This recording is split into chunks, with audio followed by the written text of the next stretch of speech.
Good morning and welcome back to Real Estate Mindset. We got another morning live for you guys on Saturday. Thank you for joining us. We're going to give you guys a very thorough market update by looking at the prices of assets over the last week and taking a look at how those performed. We're also going to give you guys a mortgage update as well as a housing market update. And that housing market update, you guys, is going to be absolutely bombastic because we will be doing hyper-local analysis both on comparable sales but also on property taxes.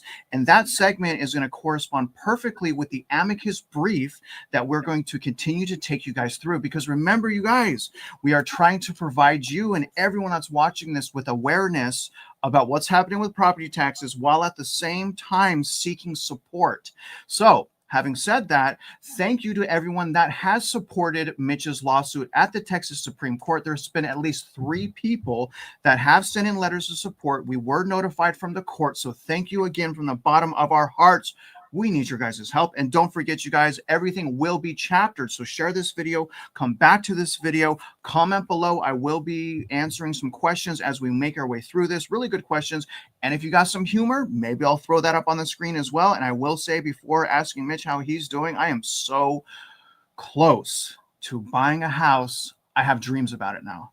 I mean, I'm this close, Mitch. If only there wasn't animals running around in all the houses I'm looking at, crapping on the floor, I would have already bought a house. And the price is too high. But Mitch, brother, how you doing? And happy Saturday. Well, those weren't animals running around on the floor. Those were pests. And yeah, not a good idea. So no. Other than that, yeah, we've been working pretty well around the clock. So Leslie works during the day on the trial brief, and then I work on it pretty well around the clock at nighttime. We're about 4 or 5 days out. But to Travis's point a minute ago, this is going to come down to every property owner having to get involved in this problem. They're doubling down on stupid, and what will be shown in this trial brief is absolutely irrefutable and undeniable evidence. So mom and pop are going to have to stand up and say enough is enough. And that's what's coming shortly. And enough is enough. And having said that, I want to also let you guys know that I will be getting up at 3-ish in the morning tomorrow. And I'm driving to Dallas, Texas to meet Mitch Vexler and Melody Wright. So we will be doing some videos tomorrow around Dallas. If you guys see us, say hello, because I will be with Melody and Mitch, and I'm super excited about that. Let me say good morning to everyone just real quick. Merlin, thank you for providing us the date. There's Monica. And Monica was someone that sent a letter of support into the Texas Supreme Court, Mitch. I don't think that they received it yet or that you got confirmation yet, but she did email me. Monica, thank you so much. I'm sorry for not responding to my emails. I am drowning. Austin, always nice to see you. Brother C, good morning. Appreciate you. Dan, KWV, really appreciate you guys. Matthew, definitely appreciate you. Can we send a letter outside of Texas? Yeah, if you're in another state, still send a letter. All you have to do is, the letter is basically stating to the Texas Supreme Court that you agree with the challenges that we're mentioning, and that you agree that a judicial remedy needs to be created. So yeah, you can absolutely do that. So please do that if you're out of Texas, to be specific. Matthew, good morning. Uncle Fudd. I love that. Uncle Fudd, great name. Alan, how are you, sir? Cosmonaut Official, nice to see you as well. Curtis, Jason, nice to see you. John, so glad you're watching us while having coffee. Ron, I know, we definitely need an assistant. And this is my buddy. This is my buddy Scrog.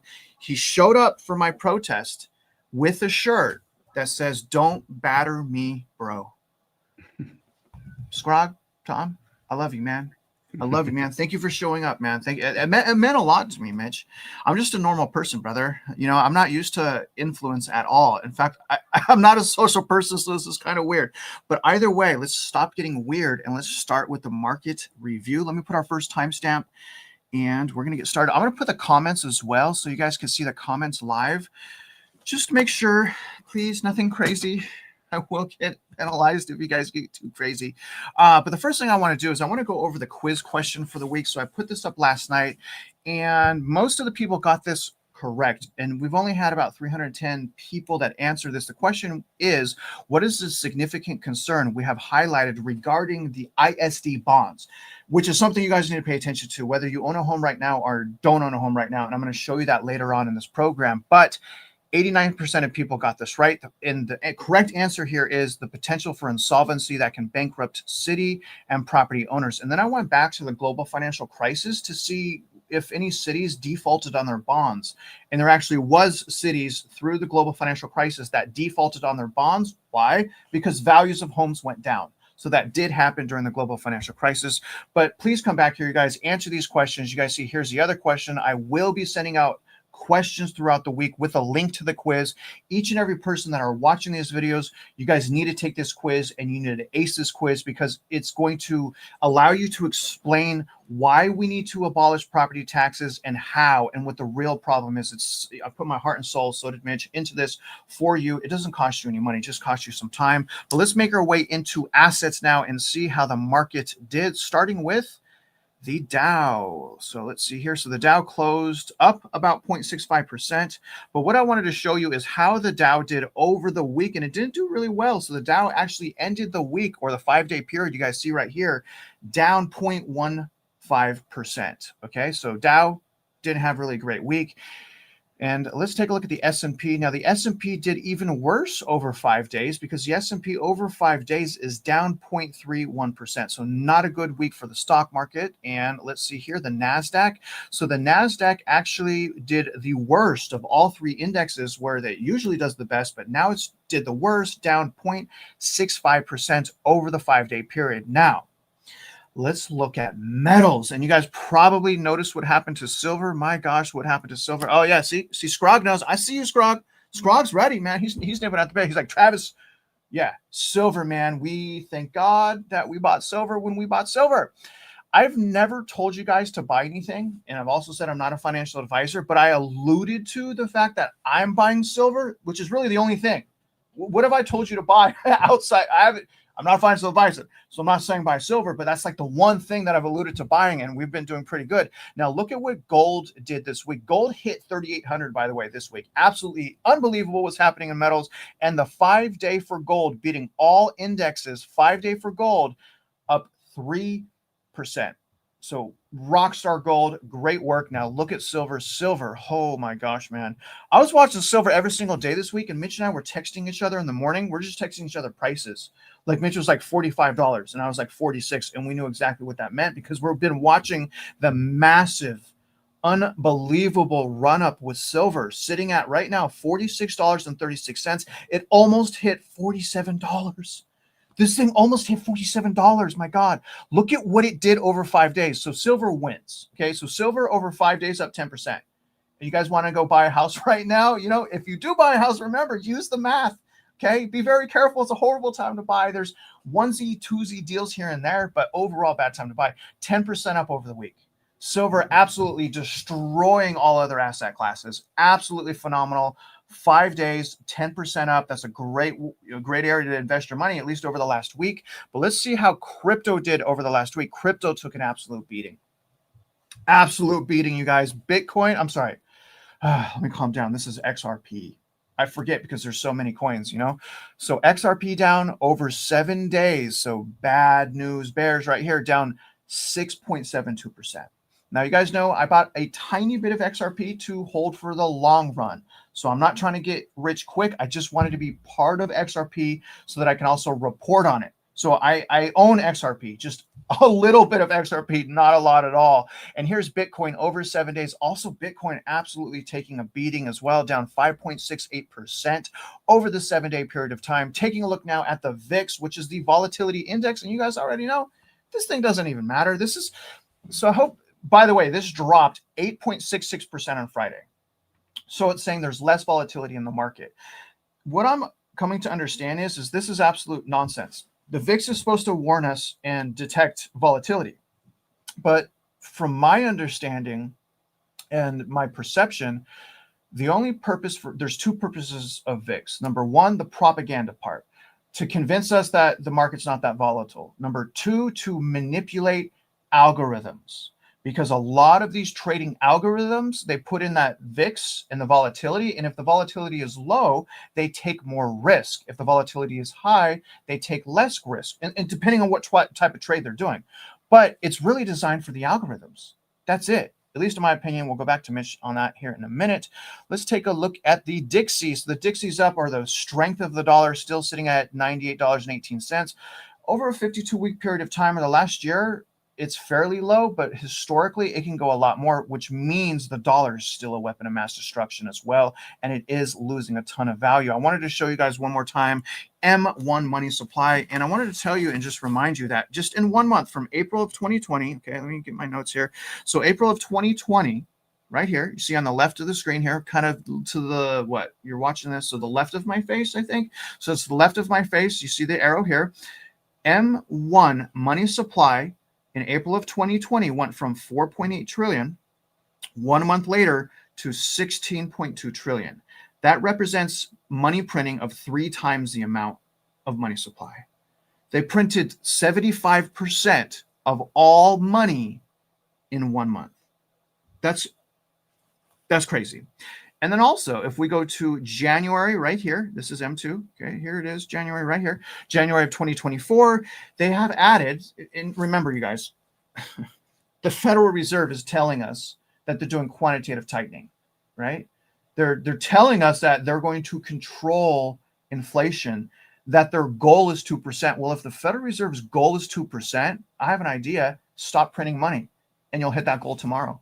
Let's just stop printing money and you'll hit it. It's as simple as that. Just stop printing money, which they haven't. If you go back to January of 2024, you can see that M1 was about 17.9 trillion. It's now 18.9 trillion. So it's gone up about 1 trillion, tad less than $1 trillion from January 2024 to right now, which to me signals signs of additional, persistent, sticky, and unfortunate inflation. But I am going to switch back over here, Mitch. And before I go to you, you know what? Know what I'm going to do before going to you, Mitch? Let's listen to a video about the government shutdown.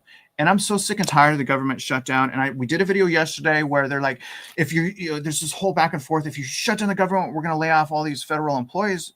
But we provided you guys yesterday with a memo from February that already said there's more federal employees that are going to be laid off. So it's all propaganda. Let's see what mainstream is saying, and then we'll go back to Mitch to get his recap on the market, and then we'll do page 12 of the Amicus. And if you guys can, pretty please with the cherry on top, will you let me know if the audio is good? And I really appreciate you guys. I love you, and sit tight. All right, government moving closer to a shutdown to take place at the end of the month. Could have a big impact on economic data, for example. Emily Wilkins joins us now. She has more for us as we take a look at the countdown clock. Emily? Hey, David. Yeah, that countdown clock is going. It will be here before we know it. But look, the shutdown is looking increasingly likely. 4 days can be a long time in D.C., but right now, both sides have just very much dug in. Doesn't appear to be really any serious negotiations going on. That means that we could be headed into the first major full government shutdown since 2013. Here's what to expect. First of all, if it begins on Wednesday, goes till Friday, don't expect any jobs data to come out on Friday. You can also begin to expect delays for company certifications, slowing down the process for companies to go public. And this is a big one here, the whole no pay for federal workers and contractors. You know, the last shutdown we had, it was a partial one. It began in 2018. It delayed $18 billion for compensation, purchasing of goods and services, those salaries included in there. And that was an impact found by the Congressional Budget Office. And plus, since U.S. national parks and monuments are also going to be shut, the U.S. Travel Association warning that the travel industry, airlines and rail could lose $1 billion for each week that the government shut down.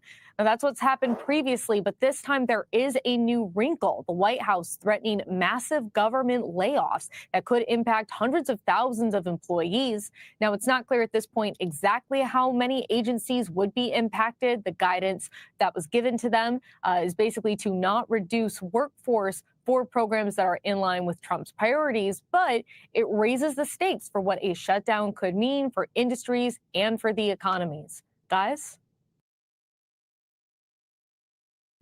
More propaganda nonsense. Mitch, I want to go to you. If I can get your recap on the market and maybe I was going to say your advice. We cannot give advice, Mitch.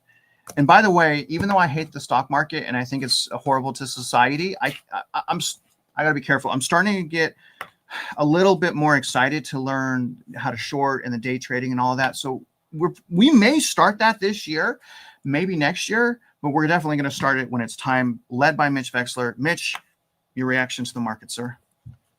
A couple of things. So the VIX /VX is the futures. That's the future volatility 30 days out. So when VIX is going down, such as where it is right now, and Travis said it's an 8% downdraft in the last couple of days. Well, that's true. But it's not that you want to rely on that chart from the standpoint of saying that the market is going to keep going up.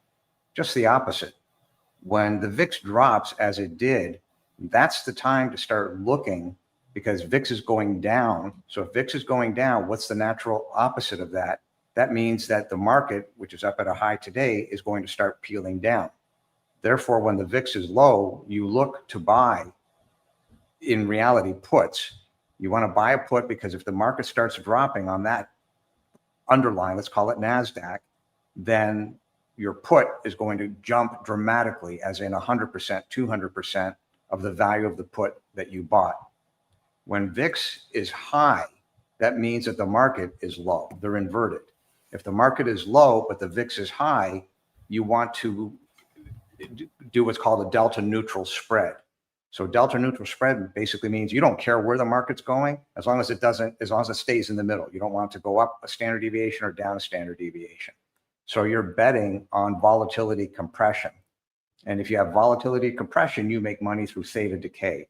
So the first one is a unilateral direction. The second one is you don't care where the market's going, as long as it doesn't go up or down outside of a 1 standard deviation band. And for those people who are interested in learning about that, tastytrade.com or tastylive.com is the best educational source from which to start from. I know both of all three of the founders, actually. So it's a really good source. With regard to the U.S. Treasury and debt, I wanted to point something out, because Travis was talking about the stable coins. These stable coins are the exact opposite of stable. It's complete, utter nonsense. Eventually, what they're going to end up doing is they're going to say, well, we're going to back these coins, because right now they're just shells, but we're going to back these coins with U.S. Treasuries. Well, what is a U.S. Treasury? It's a debt instrument. They're literally handing you their debt. Why would you want to do that? You can buy a U.S. Treasury from USTreasury.gov right now. If you want to buy the debt and say everything's fine, fine. You get a rate of return. What do you need the stable coin for? Monkey in the middle. You don't need it.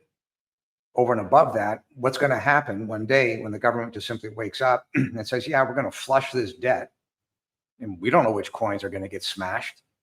There's over 1,000 coins out there right now. So just think that through. Be very careful. With regard to the Amicus, that Amicus brief is by far the best resource to get up to speed quickly. It's 80 pages. It took over a month to put that document together for the Supreme Court. But it ends up showing that over 37% of the household population is in harm's way of bankruptcy and or losing the roof over their head. So it also explains the definition of equity stripping. It is a really seriously good document that everybody should read. With regard to the trial brief, well, that's 364 pages so far, and it is a book, but that will be a book with live linked documents to over 1,000 evidentiary documents backing up the Amicus brief. And no CAD is going to get out of this box. This is obviously aimed at DCAD, but this is applicable across Texas and applicable across the United States. And it's all about the debt. It's gotten to the point where the interest on that fraudulent debt is many times greater than the original principal itself. That's what these two documents are showing. And by the time we're done this trial brief and we get this back into a courtroom to be heard, they're going to have a problem. Yes, sir. And I wanted to remind everyone real quick. Hold on 1 minute. And welcome back to Real Estate Mindset. I wanted to remind Today's everyone real quick, if you will support us, if you could support us, remember, let me throw this up on the screen. You can go to the video description, including this live video, and I put all of the mailing information, who to send it to, the address, phone number, case reference number, Mitch Vexler, and I gave you guys a sample letter of support. Here's the new Amicus and also the talking points and also the property tax quiz. So that's in every single one of our videos descriptions, because remember, we're going to roll this out over the next probably 3 weeks now. So now what we're going to do is we're going to go over a little bit more in detail the Amicus Brief. So let's pull that up now, Mitch. And let me take these comment down so we can get right into this. And let's go right now. And just stop me if you need to. But we're going to go over page 12. And really, this is important. The next few pages are about what we're about to read. And he's now supplying, as the amicus, right, as someone that's supporting his case, we're now supplying the court with additional court cases that are saying that this Texas Supreme Court needs to take Mitch's case and give it back down and demand that the lower court hear his case, because remember, the lower court didn't even hear his case. And so we're saying, hey, Texas Supreme Court, kick it back down. And here's some reasons why you need to do that. So the first one is the Texas Disposal System and Landfill Inc. versus Travis. It had to be my name, man. That threw me off. I was Travis CAD. And remember, CAD stands for, anyone know? Put it in the comment section below. What does CAD stand for? I want to see it in the comments below. I'm not going to tell you. You guys should be taking this quiz. What does CAD stand for? CAD. I want to see it in the comments below. All right. Please, someone put, what does the CAD stand for? CAD. What does it stand for? What does it stand for? Where are the comments? Where are you guys at? Come on, someone. Come on, guys. What does CAD stand for? I want to see it. I want to see you guys. I'm not going until you guys tell me what it stands for. I want to know that you guys are with us here. Appraisal. Okay, yeah, look at this.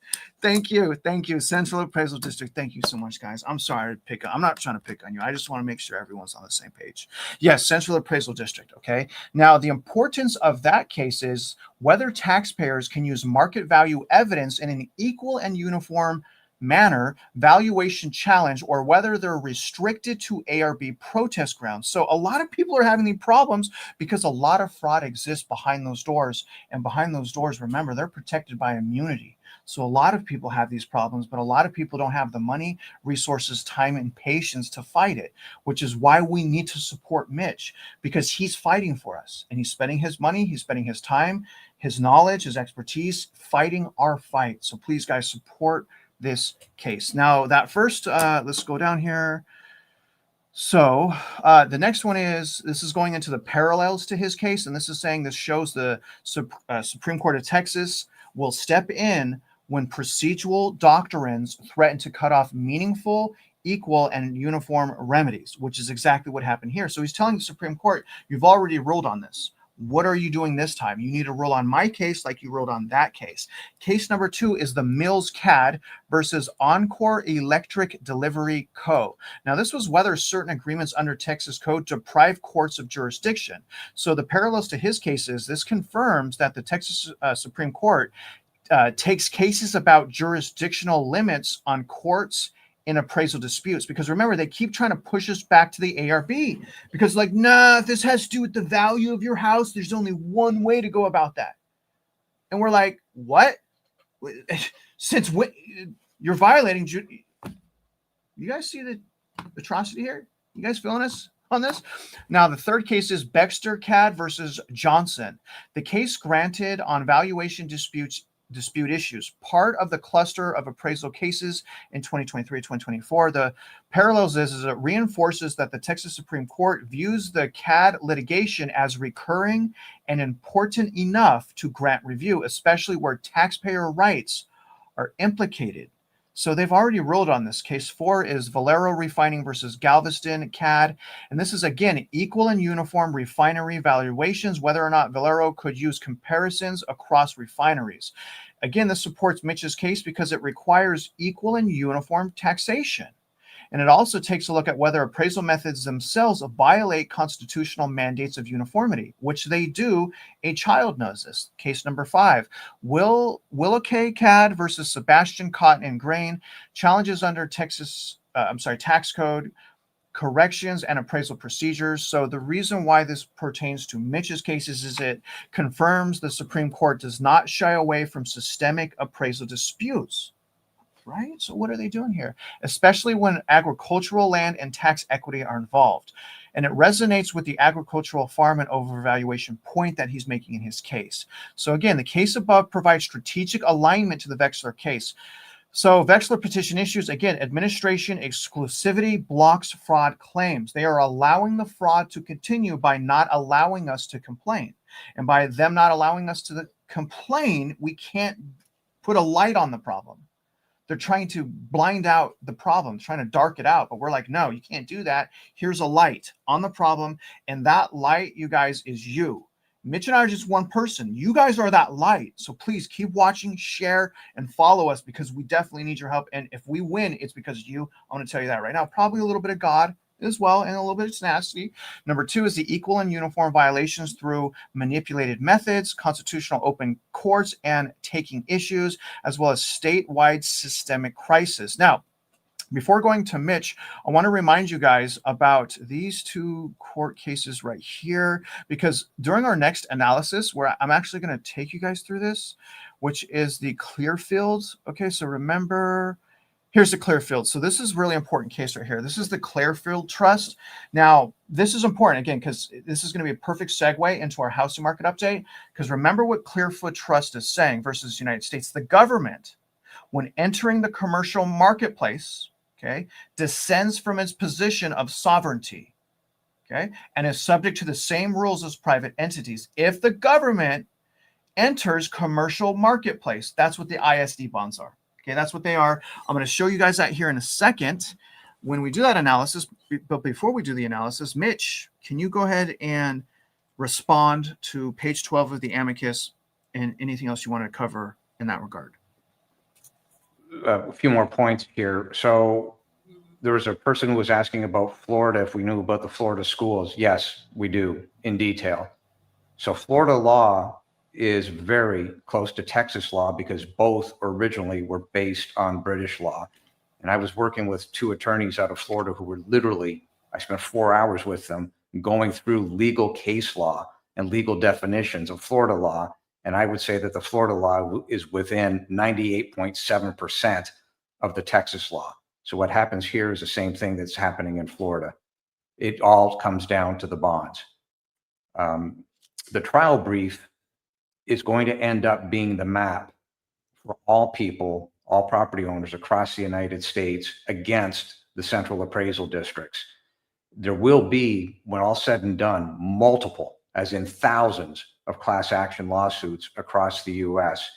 So method 1 is deal with this problem through the courts legally, which is what we're doing, and ramping that up.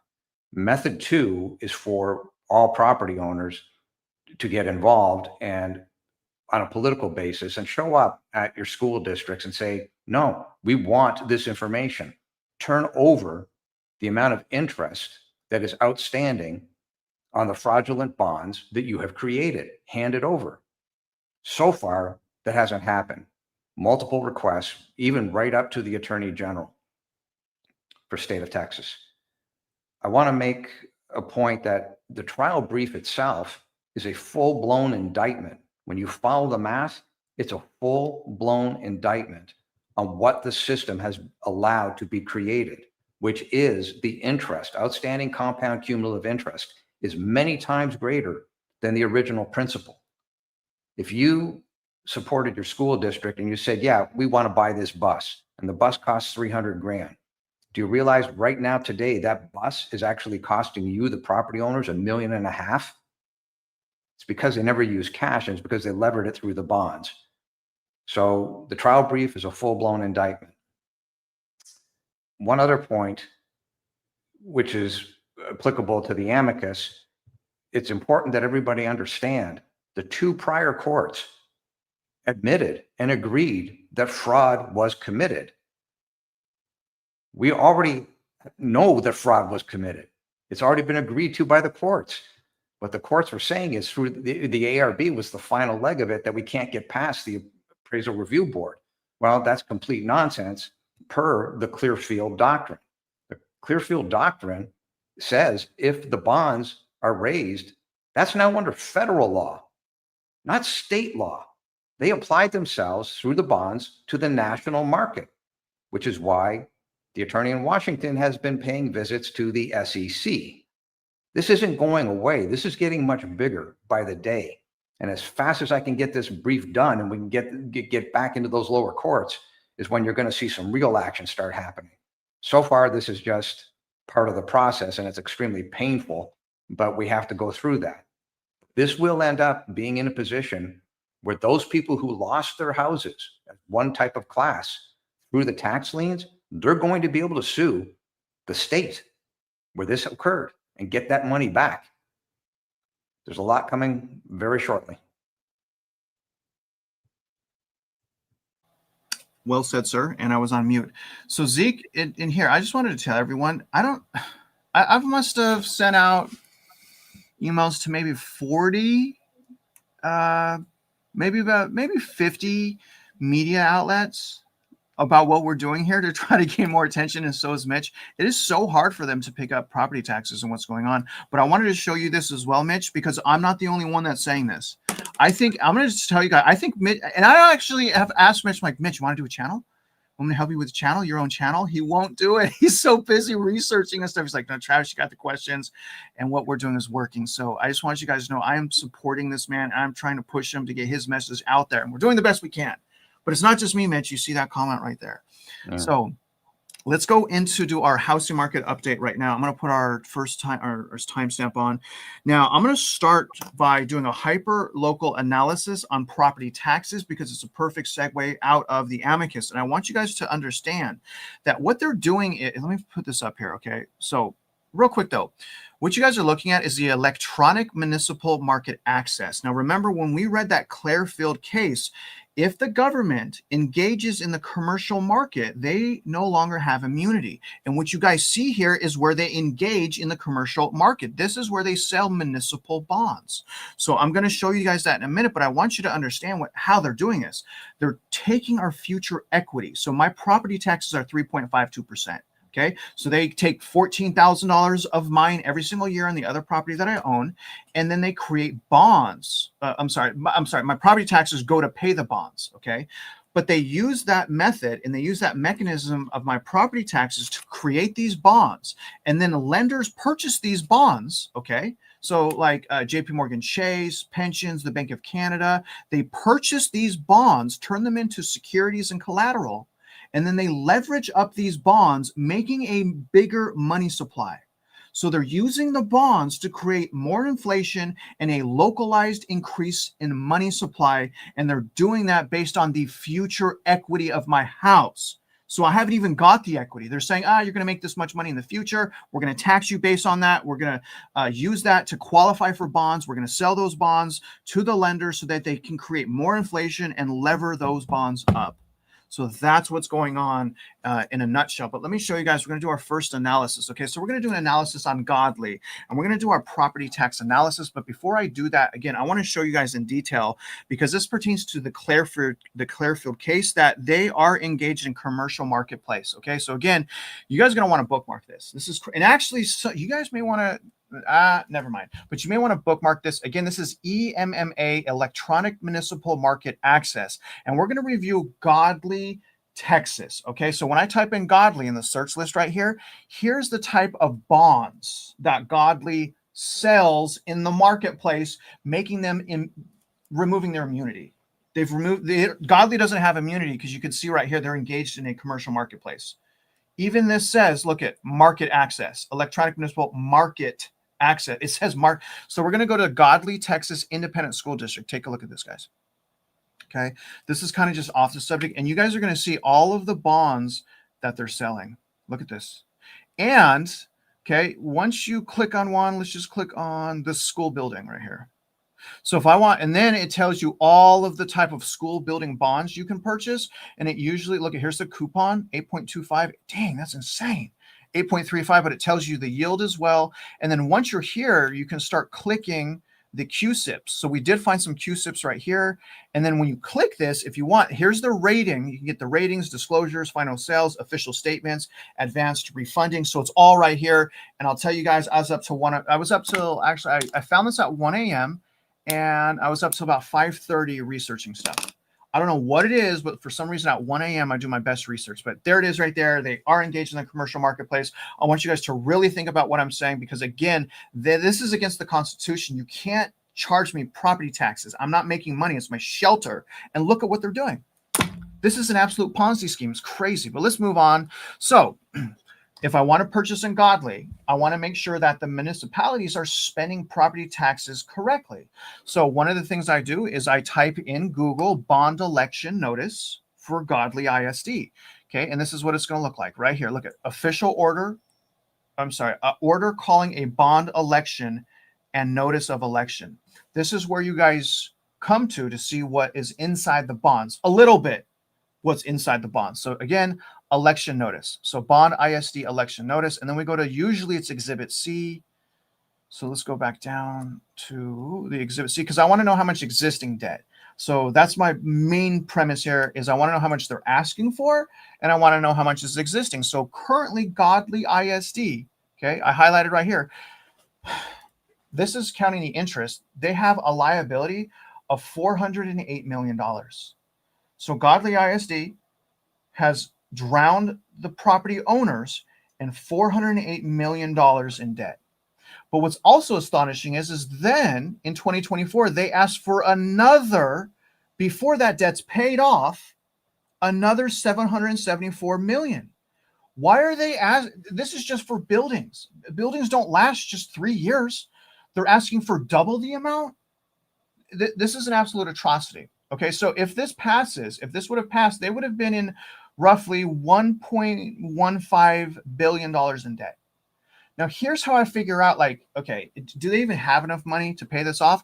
Then I look for their annual budget. Okay, so I type in Godly annual budget, and then I go to debt servicing, because remember, there's two types of taxes. There's your basic, your M&O or your O&M, which is your maintenance and operation. That's your general fund tax. And then you have your debt tax, which is called INS, or debt servicing fund. And I wanted to show you guys a few things. First of all, they're only collecting for debt servicing $10.7 million. That's it. So if they would have got $1.2 billion in debt, how long do you guys think that's going to take to pay off at $10.7 million? It's going to take forever to pay that off. Also, I want you to notate this. Here's their general fund. Look at this, guys. This is insane. Look at what I'm highlighting. State revenue. The state gives this school district $25 million. They are essentially, the state is responsible for funding roughly half of the school's budget. So why do we need property taxes? And why is everyone making such a big deal of, oh, what about the teachers and kids? What are we going to do about the schools and roads? We already have the mechanism in place where the state is paying for those things. They're fooling us and tricking us into turning our backs to the issues with property taxes. If we do that, it's just an atrocity. It's an absolute atrocity, because they're bankrupting homeowners and they've stripped us of our rights of a peaceful, a happy life, liberty, and the pursuit of happiness. They've capitalized that and leveraged it up in the hedge and derivatives market. This is bad business. But again, I'm going to show you guys when we take the existing debt now. Okay, this is how you do the analysis. Let's take the 408. So we're going to put the exact amount of the outstanding debt, which is right here on the election notice, 408, 891, 202. Then we're going to come and look at their budget. Okay, this is for 2025 and 2026, and we're going to divide by the debt servicing funds. Okay, so divided by 10,773,907. Okay, so this is going to take them, their existing bond debt is going to take them 37.8. I'm sorry, let's just round up to 38 years. The reason why this is so unfair is, how do they have a right to tax the future population? So if I move to, say, Godly in 10 years from now, they've already drowned me in debt. So the residents that move to Godly over the next 40 years, they've already been debted up for 40 years. So then the question is if this existing debt is going to take 38 years to pay off, then how the heck are you allowed to ask for another $800 million? And this is the problem, guys. So let's keep going here. Continuing the analysis of Godly ISD, here's what you guys see is happening. They're not increasing the tax rate, but what is increasing is the taxable values. You see this here? So they're assuming and they're hoping that the valuations are going to continue to go up for their city, right? And that's how they're going to pay this off. That's how they underwrite this. But when we go to Zillow, for example, you can see that that housing market is barely up year over year. It's up 0.1%. So if it's only up 0.1%, the only way for their valuation to go up is through overvaluation fraud. And that's exactly what's happening. And you saw that happen to me and a lot of other people that I have been helping. Now, enough of that. Let's do the fun stuff now, which is our local market analysis. So I'm going to show you guys another property that I found one day after I showed you guys that last property that had 190,000 roughly in wedge. I'm going to show you another property. Okay. So, but remember, I'm going to go to my website, realestattemindset.org. I really hope you guys, especially if you're a realtor and you're not doing this, you're doing a disservice to the community. I'm also a realtor and a loan officer. And I'm telling you, as a realtor and loan officer that's helped hundreds of customers, this is exactly how you're going to want to do this. So if you're a realtor, you better download this document right now and you better start using it today. And I want you to send it to me when you're done with it because I want to know your opinion. This is the form you download. Subdivision analysis form. This is the class you take if you don't know how to use it. Okay, so I'm going to download that form. Now I'm going to go back to MLS, and right now my market, because it's exploding in inventory, we have way too many listings. I'm not going to go through 71,000 listings, so I have to condense this data. So I'm going to go back to my quick search, and I am just going to search by price per square foot. And you guys that have been watching me know that I've been looking for $100 to $110. I've revised that down $20 to $80 to $100 now. Think about what I'm saying. This market has changed right in front of your eyes. I kept you here. I know you guys are frustrated, but I've kept you in this tiny market for 3 years so that I couldn't do any type of manipulation. In other words, the market is what the market is. And I'm showing you that, and it's a very tiny market. So when I put $80 to $100, I'm going down a whole $20 per square foot here. That's crazy. And I still have 1,000 different houses. See that? So I've taken 70,000 houses and I've condensed it to 1,000 houses. Now these houses and these listings have the highest likelihood of being way under market value, which is really, really important when buying a house so that you're not trapped. You do not want to. And these are all the houses. Look at this.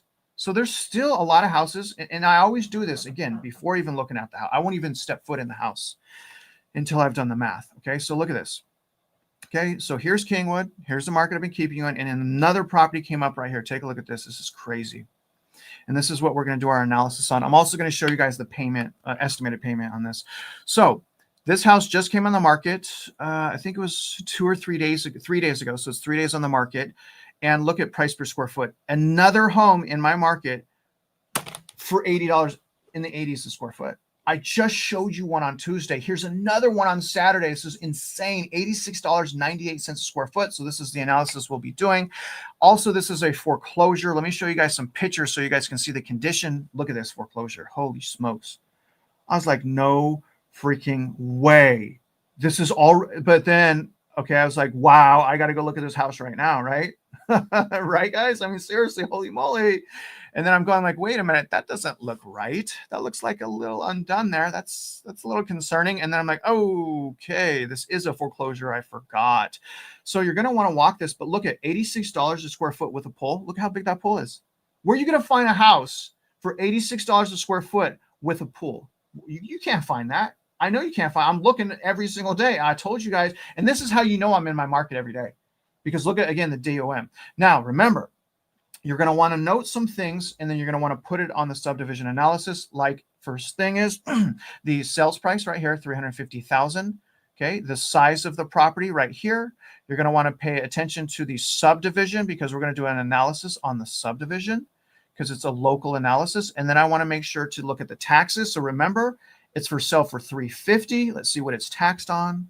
So sell for $350,000, but it's, oh my God, see, look at, but it's assessed for $474,000. Okay, you guys see my point with the problems out here? And their property taxes per year, dang, look at that, $11,108. I told y'all we pay a lot of taxes out here. This property is paying $11,108 a year in property taxes. That's crazy, you guys. So now what I do is, let me go back to this listing. I go to the form and I put all that there. Here's the subdivision. Here's the hypothetical address, sales price, size of the property, and I notated the taxes. So anyone can get that. anyone in pretty much any state can get what I just got. But the trick is now to figure out what the market home value is, price per square foot. The only way to, in my market at least, if it's not rural, and if it's not rural, you go and do a subdivision analysis of Trailwood Village. Okay, so that's exactly what I'm going to do. So I'm going to go back here. And we're going to see what the average price per square foot is for the subdivision. I'm going to paste the subdivision here so it locks it in. I'm going to look at sold property over the last year. Okay, whoops, 365. All right, let's see, it gives me 45 matches. You see that down there. So let's see what our results are. Now remember, I'm going to put this size of the house because I only want to select comps that are within about 500 square feet, and the home is 4,000 square feet. So it's on the bigger side of things, and I usually that takes down price per square foot. And you guys can see the comps are so small comparatively. And the thing is, guys, all these comps are small. This one will work. So I'm going to choose 19 and 20, even though number 19 is about 600-ish square feet off, not 500. It's just the only two comps I have. So if I had Zillow and I didn't have this system, I would just add the purchase price and the size of the house together and then divide by 2 because there's only 2 comps. But I'm just going to hit stats now and tabular instead. And I'll figure out the price per square foot, which is a little higher. That's interesting, which is $123.65. So I go back to the form and I put 123.65. Okay, like that. Now I can calculate my gross wedge. And I say gross wedge because remember, in order to get it up to market value, a lot of times I have to repair the property and then there's other expenses. So I'm just doing the bare minimum, right? You got to do a lot more analysis. But I'm going to take the size of the house right here and I'm going to multiply it by the market value of price per square foot. And that's how you calculate what the market value should be, which is, excuse me, $497,567. So now I'm going to reduce that by the purchase price and tell you my wedge. My wedge is $147,000 plus a pool. So I showed you another house, 6-digit wedge with a pool. This has roughly, excuse me, guys. This has roughly, I would say with the pool, about 35% wedge. Usually you want it like 30 to 40. So this is kind of, to be honest with you, it's there. Now, the thing that I don't like about this house is the size of the house because it's way above the median. So if you go to sell the house, hypothetically, or you go to rent that house out, the boxes of buyers and people that are interested is going to be very small because that house is so big. But again, excuse me, this is very easy, guys.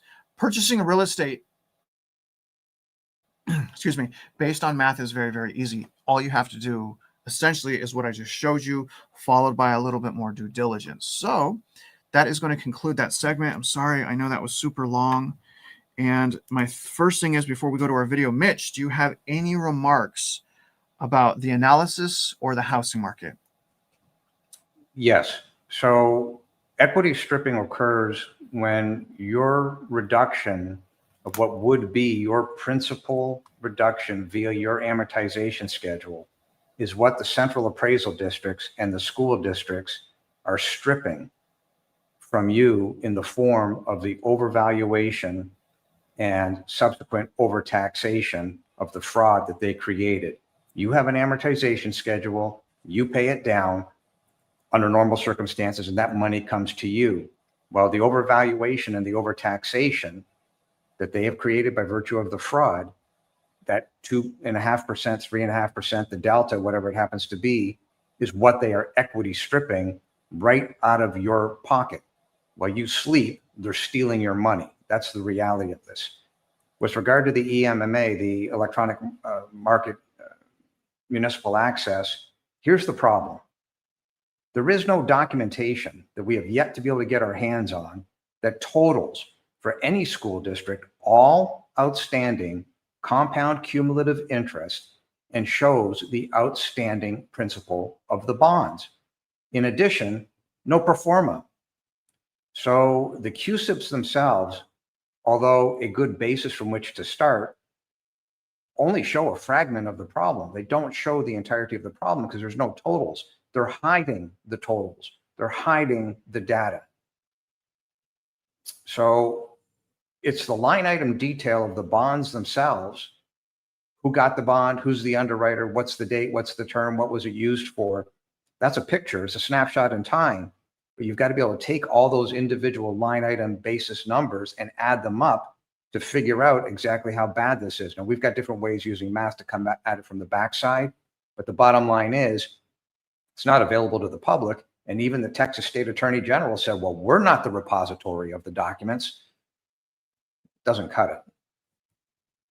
So in addition to that, there's supposed to be what's called a sinking fund, which is they're supposed to be taking little bits of money every month and putting it to the side so that when the bonds come due, they've got a kitty of money to be able to pay them down and reduce their own school districts' own liability.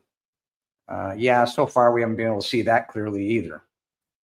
So one other point that Travis was saying, which is the amount of debt in Godly, let's be real clear about something. If you move to Godly and you buy a house today, based on the CAD's fraudulent bonds and the compound cumulative interest, you are in fact signing your own bankruptcy certificate. The day you buy, you're bankrupt. You don't have the money to pay off their debt. Therein lies the ultimate problem. There's no way out of this because of the compound cumulative debt. They're going to have to go, the school districts are going to have to go bankrupt. The bonds are going to have all sorts of problems. And you've got to, when you go into a community, you better know what it is that you're looking at. Many of these communities are bankrupt. They may not appear it on its face, but when you understand the math, and the CADs themselves are saying, you owe this money. Well, that's why we're in court. And like I said, this is going to come down to both a political issue and a legal issue. Legally, they're going to lose, and they're going to lose big, and it's going to go across the United States. We've got all the evidence. As soon as possible, we will get this document out. It's difficult for us to float it right now, even though it should be done in a week, because we intend to use this in trial. And there's simply no reason to tip our hand as to what we're doing. But I will tell you, there are going to be some star witnesses here that by the time we're done, boy, have they got problems. Well, we all have problems from their greed, corruption, and fraud as well. So who cares about them? Mitch, I'm going to go and play a video now, and I hope my viewers find it kind of humorous, but we're going to listen to a housing market video from Logan. I think he's with Housing Wire. And Logan, if you guys don't know who Logan is, let me put up the video real quick. If you guys don't know who Logan is, he's been on my channel one time, and he's really the only one I've ever debated on my channel. And I learned that people don't want, on my channel at least, arguing. People want to know what's going on and maybe some solutions. But as far as Logan, I think that with his narrative that he's pushing, at least he has some fundamental things that he's saying. I will say this because you're probably about to get cringe, and I haven't listened to this yet. I wanted to surprise everyone by listening to this together, because usually this guy, Logan, drives me crazy. But I will say one thing I really respect about this guy and why I keep following him. He stepped up and he debated me. You got to give a little bit of respect for that. So I like his character. He's very flamboyant, Logan is. But anyways, listen to this, and then we'll move on to the next. And if you guys can, let me know that the audio is okay. August coming in stronger than expected, climbing more than 20% month over month, with mortgage rates coming down and demand clearly strong. So is this the turning point for the housing market? Joining us now, Housing Wire lead analyst Logan Mohtashami. Logan, thank you for being here. So what do you think? Is this the kind of the unlock that we have been waiting for? Whenever mortgage rates head below 6.64% and down to 6%, housing data tends to improve, right? New home sales tend to improve. Purchase application data has just had the best 8 weeks of the year. It's always when rates reverse up higher, above 7%, that the whole movement starts to end. So it really depends on, can mortgage rates just stay down here near 6% long enough to maybe get housing permits growing again, maybe to get housing starts going. It's very early, but we've seen this show before the last few years. Rates get down here, demand picks up a little bit, then rates go up and demand falls. And basically new home sales has really been in a range for about 7-8 years now. So is it fair to say that it's more important that mortgage rates just stabilize at a certain level rather than the absolute level that they are sitting at? Considering how low sales are, if they just stabilize around 6, I personally believe the Fed is petrified of housing recovering, because people will start buying homes, having sex, having kids, buying more stuff. How are you supposed to balance an economy if more transactions and consumption goes? So to this regard, they always tend to get a little bit hawkish with their statements when the 10-year yield is down here and mortgage rates are down here. So I don't believe the Fed wants housing to come back. But if it stays around 6%, and this is only because the labor market is getting softer out there, sorry, Beth Hammock, but if it just, duration is the key. And if rates just go back up again, we're doing this back and forth with housing. The builders aren't going to be issuing new permits with their completed units at the levels they are today. Yeah, I was going to say, I mean, the long time thinking has been, unless you increase the supply, prices will just fill whatever savings you're going to make on a lower mortgage rate, right? Yes, I mean, there's also a big difference. The big publicly traded builders, I know Lennar's gross margins are falling, but they still have enough wiggle room. The smaller builders are more at risk here. Residential construction jobs have been lost for the last 4 months. Specialty contracted jobs have been lost for 5 or 6 months now. Manufacturing jobs have been losing since the end of 2022. But getting down to 6 can at least give a little bit of life. It's the duration that matters for housing data, and the last 3 years have shown us this. Right. Where you say, I mean, does the median price, is it confusing? We just talked about Lennar ASPs down 9. Yeah, I mean, the builders are efficient sellers. They are not the March of Dimes. They're here to make money. So they will make deals where the existing home sales market still has to deal with a seller and a buyer. That's a whole different marketplace. So the builders are doing the best they can to sell product, except now completed units of sales are really at levels that if you go back 6 decades, the builders really start to pull back on construction. So they just got to move product. We haven't had this happen in the last 14 years for the builders. So they're here, they're efficient sellers. But again, if you're talking about housing starts and permits growing, we still have a lot of work to do to get that completed units down where they start to feel comfortable. If we were to flip this around, what would you extrapolate from the data today about the labor market that some are concerned might be weakening? Would you tend to see a weakening labor market with August U.S. single-family home sales surging in the way that they did?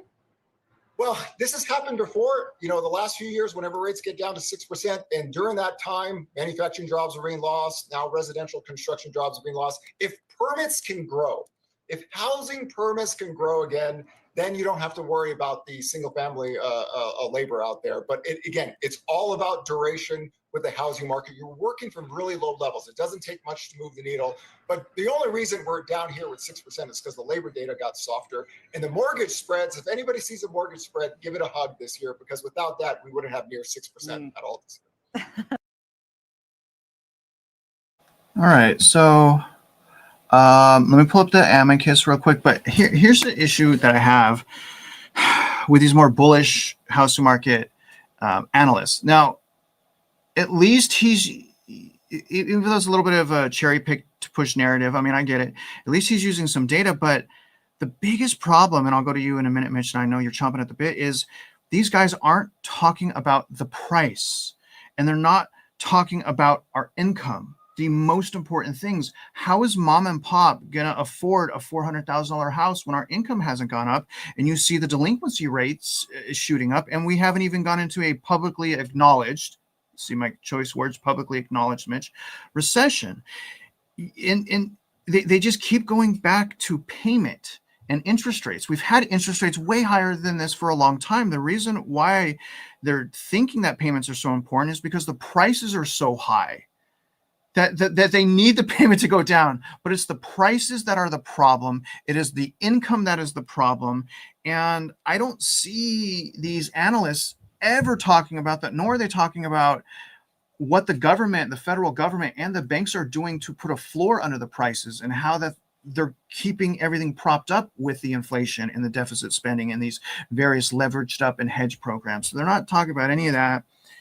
But it is what it is. So, Mitch, I'm going to pull up the Amicus, but it looked like you had something to say. Am I right? This is the problem with a generic narrative.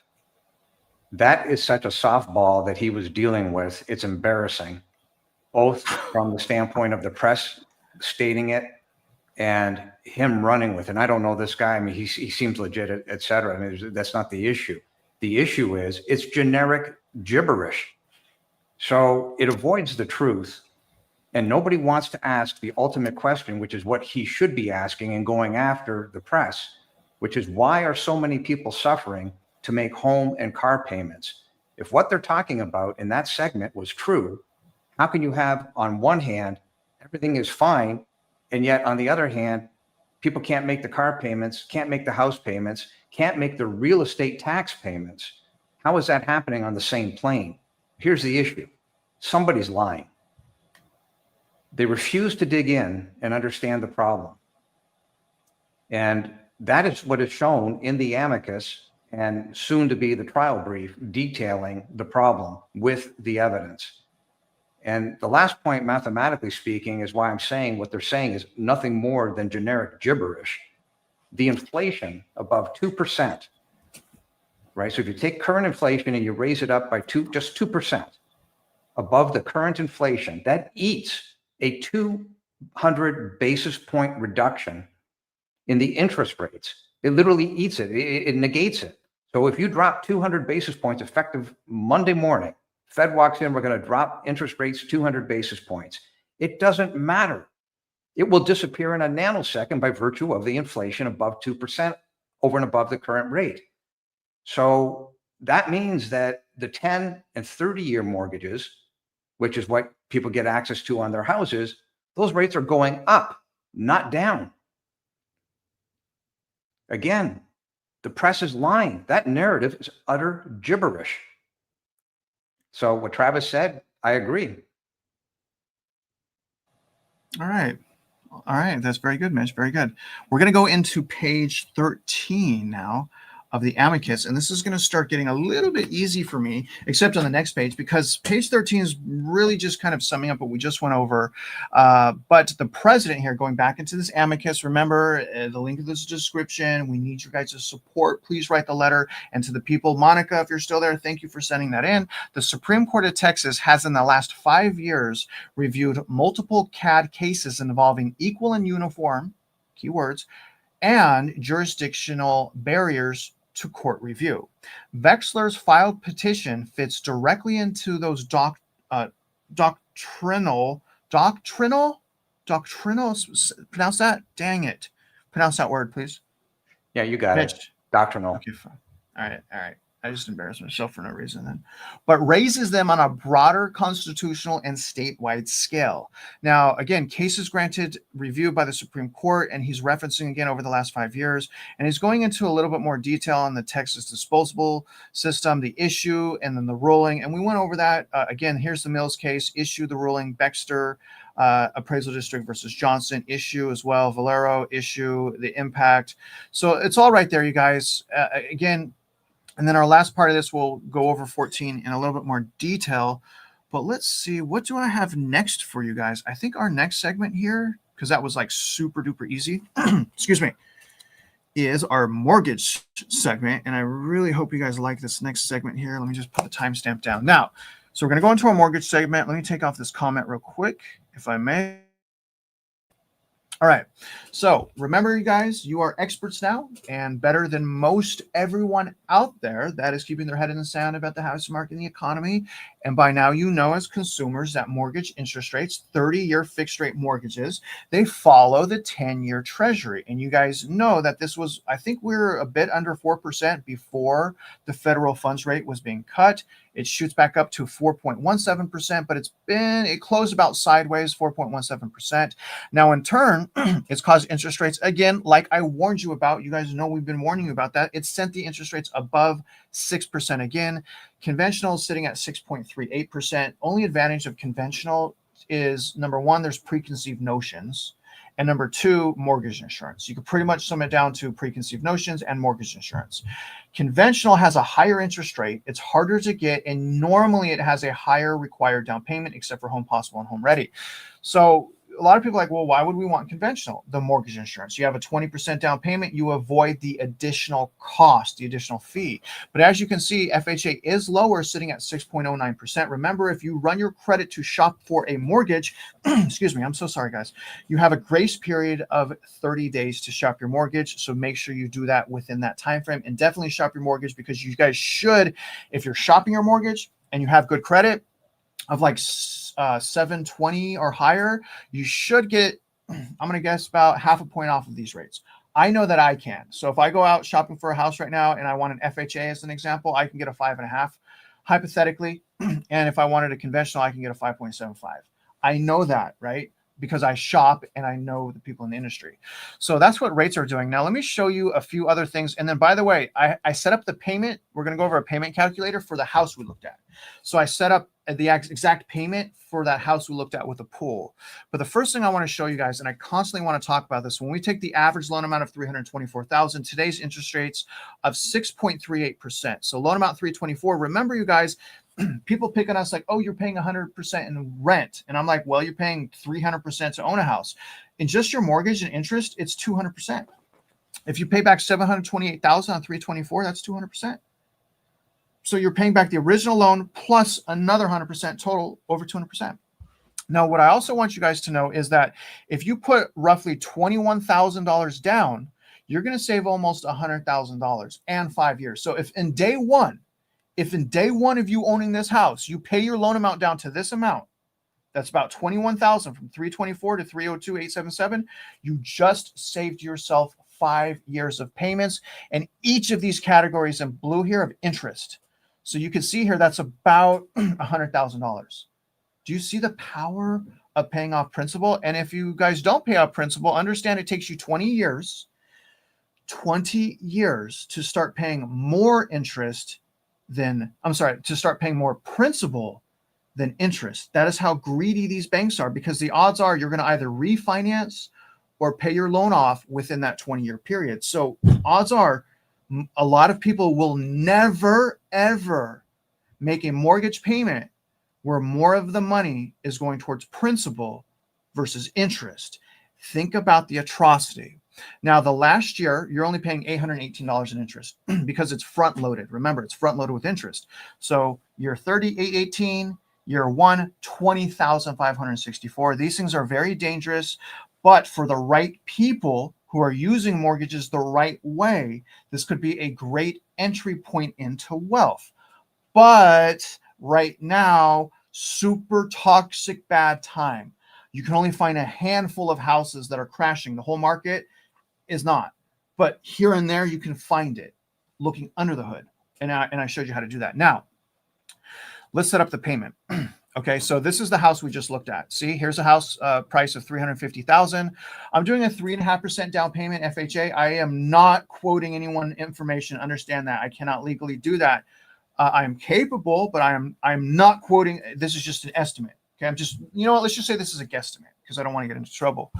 So $350,000, 3.5% down payment, which is FHA, 30-year term, and I'm using the 6.09%. We just saw that. Now, property taxes are, and you guys could do this too, by the way. You don't need any access to special software to do this. Here's the property taxes. Now, homeowners insurance, I'm guessing $4,000. It's probably higher. Now, FHA PMI, which is actually called MIP, I put 0.55, and then I removed HOA and other costs. So that would put my payment estimate for that property with minimum down $3,463. That's pretty high. And the reason that's so high, look at guys, look at property taxes alone is $925. Now, I can get that down once I protest, because I'll go to the Central Appraisal District and I'll be like, I bought it for $350. You have it valued at $480. You got to go down. And so that should drop that down. I don't know, $200. But I'm starting at $3,463. So that's the payment on the house I showed you on FHA, minimum down at 3.5%. But also I wanted to show you, if you get a $350,000 house in this scenario, you pay back $1.29 million over 30 years. And that's if property taxes don't go up. But we know they're going to go up. But if they don't go up, you pay 1.2 million, which is 300%. So I'm telling you this and I'm showing you this because remember, it's okay to rent as long as you're renting and you're like bettering yourself, investing maybe in silver, I don't know. But if you're investing in your knowledge and learning how to do this, all the better. Which brings me to like day trading. We're going to have to start training them pretty soon on day trading, Mitch, because that little collapse is coming up here. Now, Mitch, before going to the video, any comments about the mortgage section?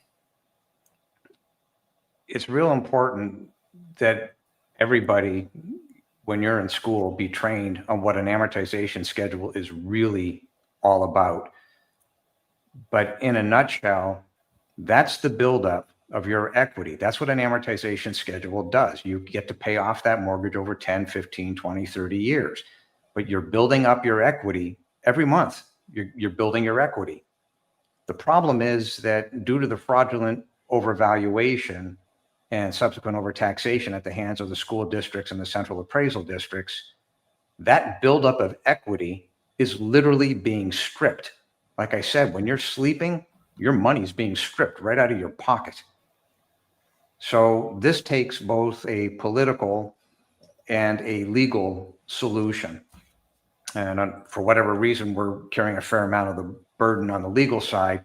But on the political side, every property owner that's involved in these problems, regardless of where you are in the United States, you really have the obligation to go to your school districts and say, we're not going to put up with this anymore. You can form groups, let's call a group 20, 30, 40, 50 people, go to the school district at their meetings and say, knock it off. We're not going to tolerate this.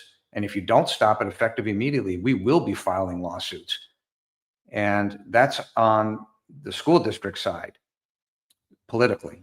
And you do the same thing with your politicians. But the bigger the voice, the more power there is.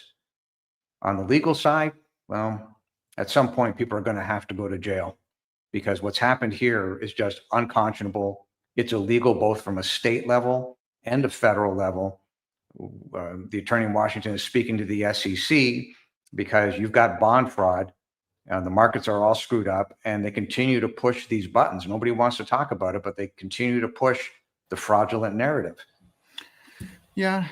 You know, people are good, especially salespeople are good at pushing fraudulent narratives. And I want to bring this comment up on the screen. I think this is a good time to talk about renting versus owning. And this screams realtor pushing a fraudulent comment because they're not explaining what we're talking about. So this person has called us all animals. A sheep, better than a cockroach, I suppose, but he's calling us all sheep because we are renting and not owning.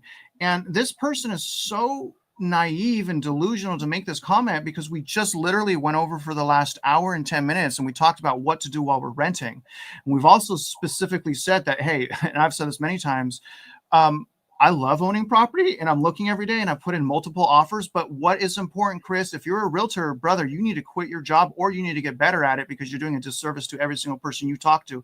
In fact, anyone that comes into contact with you about the housing market is going to be stupider after talking to you because you're not talking about the full picture. So, Chris, let me explain again. So the 300%, since you didn't understand that, I can also, so I'm saving $1,000 a month. So I could take that $1,000 and I can invest in something, but I've also put my down payment in and stuff like this. You see that right there? This made me, right here, I bought this at $29. This made me $17 by doing nothing. Dang, I'm a sucker for renting, right? Like the thing is though, okay, I don't want to pick on him because I appreciate him sharing his opinion, even if it's a salesperson that lacks the mental capability to talk this whole thing through. He's also has a point, right? Even though he's wrong to say that, anyone that has that attitude that's helping you with the house, run from them. Do not work with people like this that are pushy. Work with people that are patient and explain things with math and with experience. But to this person's point, and Chris, I apologize, man. I didn't mean to come at you that hard. It's just when I hear people trying to convince other people to spend $500,000 without educating them properly, it makes me super mad because I see what happens to them when they lose everything. In fact, I've lost everything. So I apologize. I didn't mean to go too hard on you, but to his point, most people are like this person. This is how people are buying real estate right here. They go to a realtor that makes a comment like that, and then a consumer's like, oh, okay, then we'll just buy it. And then they're just pushed the whole time because they've been belittled. So most people do purchase like that. Most people are not using the math. Most people are using the payment to purchase real estate. And that's dangerous. So again, there's a big if, okay? If you're going to rent, invest in yourself, invest in other things to make money. If you're going to buy right now, don't work with people like Chris. Do your own research. If you're going to trust people like Chris, that's on you. But if you do, verify. So trust, that's fine, but verify. Do the math before walking into the property because it's an emotionally based transaction. And again, people like Chris are going to take advantage of that emotion. Chris, I'm just using you as an example because you thought it was important to call everyone a sheep. So I figured I'll call you a clown, and now we're even. But other than that, I think I summed that up. We got a super chat real quick. Trevor Martina Harris. Trevor, miss, it's always nice to see you. And I thank you for all of the support you always give to the channel. Thank you for following along. So this is what Trevor is saying. Good morning, Mitch. Good morning, Travis. The collapse of the monetary system has happened 4 times in history, and we keep reverting back to metals, gold and silver. And that's the thing that's so frustrating. These people aren't getting it. We have statistics. We already know what's going to happen. This is no guess. So I like that, Trevor. I think that you're also investing in silver, if I'm not mistaken. Let me know if you're investing in silver. I mean, she's right, you guys. And that's why I'm not trying to push Chris away. I want Chris to understand what we're saying so he can help people. So, Chris, I'm sorry, man. Keep commenting on that. I appreciate you, especially if you stick around after that. So, but we need you, brother. We need you, Chris. We need you to understand what we're saying and calm your jets a little bit, okay? Especially if you're Generation Z. Man, you guys are so strung out. Strung out, is that the right word? What is it? What happens when you like eat a lot of like that pixie stick, like sugar? What happens? What's that called again? Like a sugar crash or something? I don't know. It doesn't matter. Anyways, so thank you so much, Trevor. I really appreciate you guys. So we're going to go into, yes, and a little gold. So she invested. I definitely, yeah, I think you did the right thing. And it's nice to invest in silver with you. So we're going to go into the next video, okay? The next video is talking about how the 10-year, according to Mainstream, is at the key level right now. And let me know whether or not you agree, but it's on the 10-year. And then we're going to go into our mortgage segment, and I really appreciate you. Let me know that the audio is okay, guys. A little deeper into the Treasury markets, where the 10-year is hovering below a key level. Rick Santelli joins us now from Chicago with the bond report. Yes, indeed. And we might be hovering below a key level at 4.25, but we're well above a very significant level, 4%. If we look at this morning's data, one thing that really stuck out, we indeed did have strong personal income and spending, as you were just discussing. But taking politics out, inflation's sticky. I don't care who caused it. I don't care to put a blame on it. All I'm saying is, if you look at it over the haul for the last year and a half, it really hasn't done anything to remain closer to the 2% target. Let's look at year-over-year core PCE inflation. It came in at 2.9 today. That's basically a 5-year chart. You can see the right side. Not only is it well above pre-COVID levels, but it's holding pretty much at slightly below 3%. The target's 2%. That alone should give the Fed a bit of pause in terms of any type of aggressive easing strategy unless the labor market really deteriorates. But as we learned yesterday, 218,000 on claims was pretty tame. University of Michigan sentiment deterioration. That's a 2-year chart. So we did see sentiment easing back a bit. A 1-week chart of Treasury says it all. We are basically up 7 basis points on the week. In a 2-year, we're up about 5 basis points on the week in a 10-year. And one thing we don't talk about enough, since the Fed eased, we see that the dollar index is up about 1.6%. They eased on the 17th, and you can see that's where that chart starts. And we've been moving higher pretty much every session. Morgan, back. All right, guys, let's go into the Amicus real quick here. And where's our Amicus? So we're going to finish out the Amicus now, which is page 14, and then we're going to do our Q&A. So if you guys got some questions and answers, save that because we're almost there. So this is the summary table, page 14, talking about year, case, name, key issues. We just went over that, the disposal, landfill, all of these right here, Vexler CAD, Johnson Appraisal dispute. I mean, it's all right here, you guys. Now, out of these, several touch on issues directly related to the Vexler petition, equal and uniform challenges, scope of judicial review of A or B decisions, and proper valuation methods. So again, you guys, if you support this in abolishing property taxes and you agree with this so far, please take about 15 minutes, send a letter of support to the Texas Supreme Court. And know that there's only like 3 people that have done that. So your one letter will make a difference, and we will see that. So please help us. The case implicates multiple Yeah, go ahead. We can't see the amicus. How long has it been like that? I don't know, like maybe 30 seconds. Oh my gosh, how embarrassing. Okay. Okay, there you go. You got it. Okay, there it is. Okay, so sorry, Mitch, you got to get my back, man. So again, this case implicates multiple constitutional guarantees simultaneously: the open courts, due course, equal and uniform takings, and separation of power. Beyond property owners, the integrity of the Texas municipal bond market and school finance system is at stake. So if you care about children and their education, look under the hood. So anytime it's like, well, Ches, I just care about my children. I just want them to have a good education. I'm like, great, so do I. I probably want your children to have a better education than you. So look under the hood if you want a better education. These are precisely the kinds of constitutional questions of statewide importance this court was created to resolve. The Supreme Court of Texas does review appraisal district valuation disputes, especially when statewide tax policy or judicial review procedures are implicated. These authorities confirm that far from being novel, petitioners' claims lie within established categories that the Supreme Court of Texas has reviewed. What is new is their constitutional scale and systemic risk. And then next week we'll go over this right here.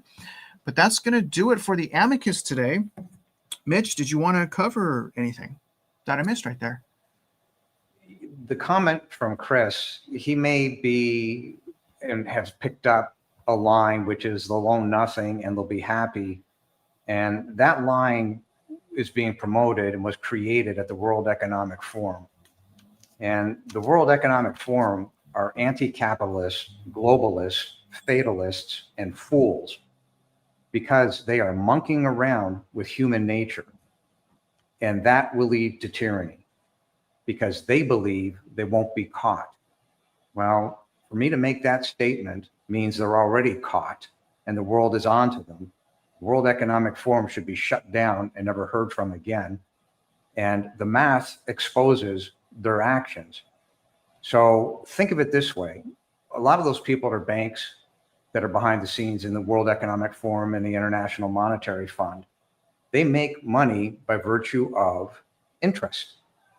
Well, if you don't allow people to own real estate and have a say in their destiny, de facto, you've reduced the flow of interest.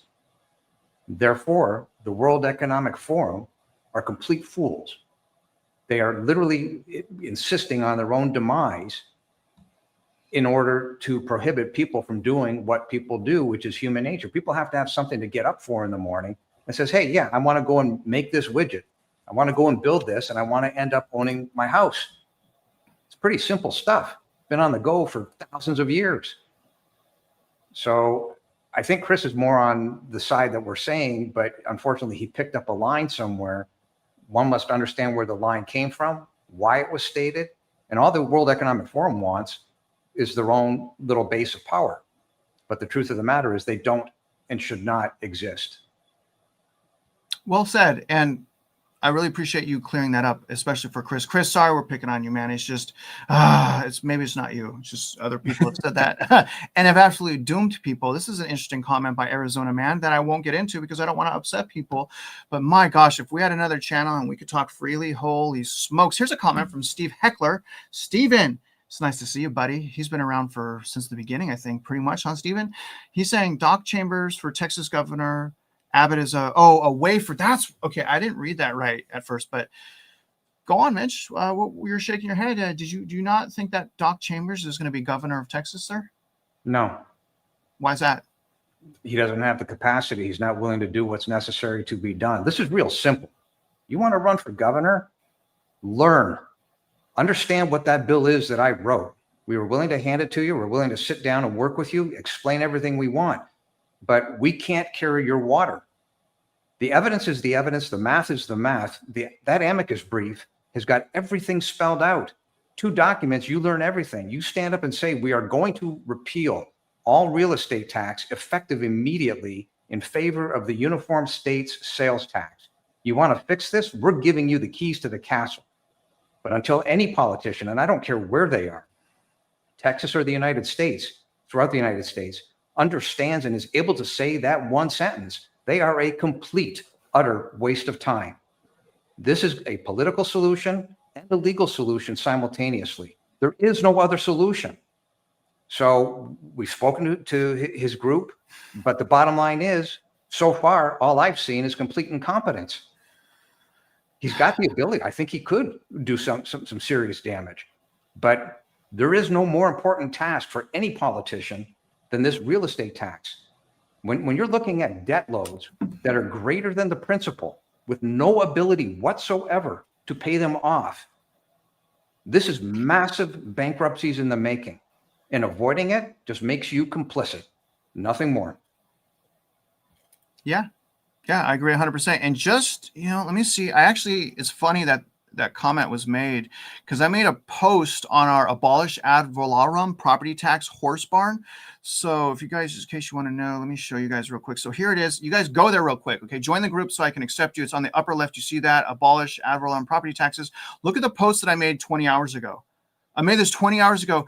I'm not trying to pick on Doc. I'm trying to wake him up like, hey, Doc, I'm going to keep pressing on you because I still have a little tiny bit of hope because we freaking need someone to help us remove and abolish property taxes. Not this nonsense, but I put this. The only way Doc Pete Chambers for governor of Texas has any chance of winning is by leading a rally to Austin to show the people he's really in the fight to abolish property taxes. If he does that, I will follow this man. I will do everything I can to get elected. And I'm sure by him showing up like that, he's going to get the vote. He could literally prove to people he's willing to go all the way to abolish property taxes if they just rally. But again, you guys, don't forget to go to abolish ad valorem property taxes, Texas horse barn. Did make that post yesterday. Also, don't forget, go here, realestatemindset.org, take the abolish property tax quiz, even if you don't own a home. And if you're a politician or you just want to understand what's going on, start here. Start with the one-page talking points of abolishing property taxes. I try to turn the 80-page document that we're going over into one page and then take the quiz. And then if you also want additional information, don't forget to go to mockingbirdproperties.com / right here, DCAD. They have put so much, they have so much here. Holy smokes. There's a whole, maybe like 3 books here, maybe more than that. There's so much information about what's going on Mitch's website. So don't forget to do those things, guys. We're going to get you out of here. Happy Saturday once again. I appreciate all of the support. Let me see here. Oh, one more thing. We'll end on this. National disgrace. Why don't you guys have Mitch running for governor? I think that's what that says. That would probably be easier. Brother, national disgrace. Mitch, how many times a month do I tell you you're going to have to run, Mitch? How many times? I give up all the time. I get depressed. I'm like, man, we can't do this. You're going to have to do it. How many times, man? How many times did I tell you this? It's a very disappointing situation when your attorney general for the state of Texas, after receipt of a 15-page Freedom of Information Act, responds with 2 sentences, one of which was, well, we're not the repository of the documents. Well, okay. We're going to call him as a hostile witness, probably hostile witness number 1. And there's going to be a handful of these hostile witnesses, but they're going to get destroyed fairly quickly. If I was running, which I will not, but if I was, the problem is I become totally encased and surrounded by a cacophony of morons. It's not my game, right? We're doing what we're doing, and I didn't ask for this, but for whatever reason, it all came at me, and Lord knows why. But the bottom line is the evidence kept building and building and building. Well, if I was surrounded by people like the Attorney General, people like the state comptroller, and people like Governor Abbott, who apparently don't give a damn and aren't smart enough to be able to figure out how to solve this problem, then I couldn't do my job as the governor, right? This is a problem. I mean, like I keep saying, this is a political problem, and this is a legal problem. On the legal side, okay, I can maneuver. On the political side, Travis and I, like he said, are just one person. We're small, but we're able to do things because I am surrounded by good attorneys. We now have a federal attorney on board in addition to state attorneys. So we're able to do things that I couldn't do even if I was governor. What am I going to do? I'm going to sue my attorney general sitting 10 feet from me? It's Yes. a problem. We can do more as a society, mom and pop, property owners. We can do more as a society than these idiots are doing in Austin or any other state capital. They're not doing anything because they're ignorant. We're handing them the evidence. The evidence is in that amicus. And by the way, Once that amicus is read and understood, now you take it up a level and you look at over 1,100 evidentiary documents in the trial brief. This has got serious teeth. And from where I sit in a courtroom, give or take, 10 to 15 questions. And each one of these hostile witnesses is going to get destroyed. The evidence is the evidence. The math is the math. And by the way, the courts have already admitted that fraud has occurred. All we're trying to do is expose it. We expose it at a state level. We expose it at a federal level through the SEC. And this entire house of cards comes down due to the bond fraud. Well, how could I do that if I was sitting in Austin surrounded by a cacophony of morons? That's the problem. I'll help you out. So still do it. That's my answer. Final answer. We just, it's a real issue. We don't have we don't have a leader, right? So I feel like sometimes a lot of the progress we're making and even the influence that we're creating, it's going to be wasted unless we have someone at the forefront that's battling to abolish property taxes. Your lawsuit in the background is top down. That's good, but we don't have anyone from the bottom up to really go after this. And that's super heartbreaking. And so really, I guess the bottom line, man, if you're going to run for governor, hit us up. We will help the right person. And if Doc Chambers is the right person, for the love of God, prove it, because we got to be super careful. We're not just going to help a politician, but for the love of God, prove it. We can help you. We know how to get you elected if you're the right person. I don't know how else to say it, but I am just so discouraged, Mitch. But we will keep fighting. I really appreciate you guys. Have a great Saturday. You guys hopefully are going to like our video tomorrow, which is on the housing market and the White House giving us a warning. I'm sorry, not the White House, the Federal Reserve. And again, if you guys see me in Dallas, I will be there in the morning. I'm going to do a one-day trip to meet with Mitch. I'm also going to meet with Melody Wright. So if you see us out there, say hello. I'll probably post some pictures of all of us together, some of my favorite people in the world. And having said that, do not ever, never lose your hope. If you have already, tomorrow's a new day. If you're depressed, make your goals, go after your goals. If you struggle to hit your goals, understand everyone struggles to hit their goals, and get your confidence from your obedience towards your goals. Maybe pray a little. I don't know. But either way, love your life, love your family, have a great weekend. And if you're out there investing in real estate, you guys already know we wish you luck and we hope you win. Also, have a great weekend, Chris.